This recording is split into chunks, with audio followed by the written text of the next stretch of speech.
Whether it's over a romantic rival or a colleague's career coup, we've all felt jealousy at one time or another. According to UFC professor and author Peter Toohey, though, the green-eyed monster just might be getting a bad rap. It's all in his new book, Jealousy. Peter's here this morning to talk about that. So what do you think? Do you think jealousy is getting a bad rap or no?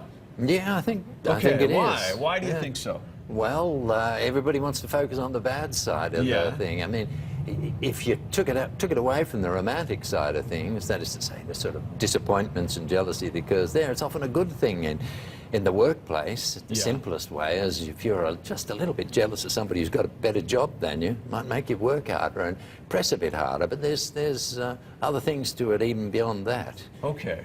So if we take the negative out of it, you're saying it might be a good motivator. Yes, it is. Yeah. You know, there's a thing called the ultimatum test, and it's somebody gives the pair of us $100. Yeah. Your job is to administer the money, and you decide how you're going to split it between the two of us for us to use. To keep the money, we have to agree. Now they find that usually the person who's administering it will take the lion's share for himself. So you'll offer me $70. Sorry, you'll keep 70 for yourself, and you'll offer me 30. Well, if I disagree with you, we get nothing, both of us. So it's in my advantage to say, sure, I'll take it. You know, then I get the 30. Most people will reject it out of hand. It's a sort of a jealousy. You've got three things, the money and the two people.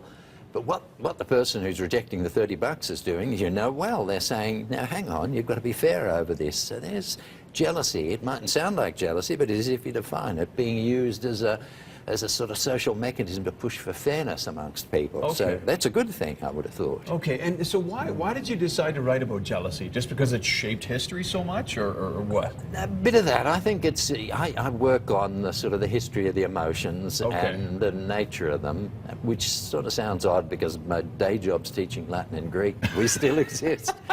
But it was a little different for them, and they didn't talk about it so much, so it intrigued me. Why is such a central emotion that shapes so much of our lives, why don't they ever talk about it? Yeah.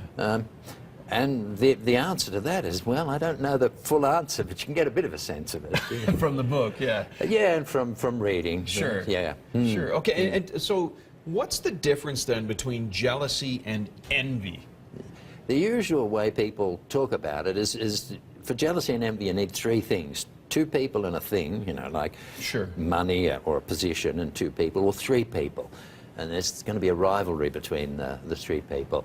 Jealousy involves loss. So if it's for a position or wealth or a partner, you're threatened with losing the person. Okay. If it's envy, you're after something. So it's addition to what you've got. So the person next door has just bought a BMW, and you're saying, you know, I could do with that. I'm envious of that person. So there you're after gain, all right? So that jealousy is loss, whereas envy is gain. Is gain, yeah, okay. Yeah. Do you have a favorite story that illustrates jealousy to you? Because, I mean, you talk about works of art, you talk about historical stories, you talk about love triangles, all that stuff. Is there a favorite one that stands out for you?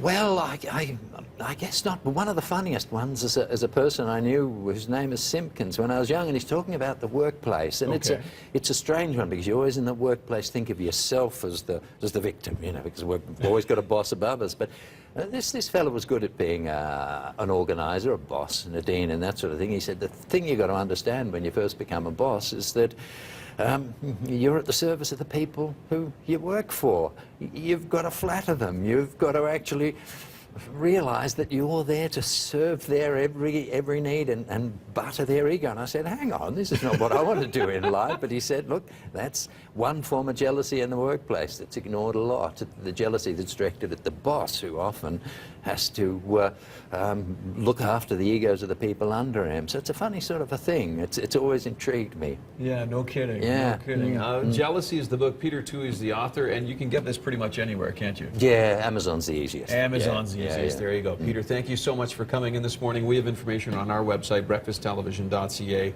Good to see you. Okay. Interesting articles, interesting tidbits in here, that's for sure. We're going to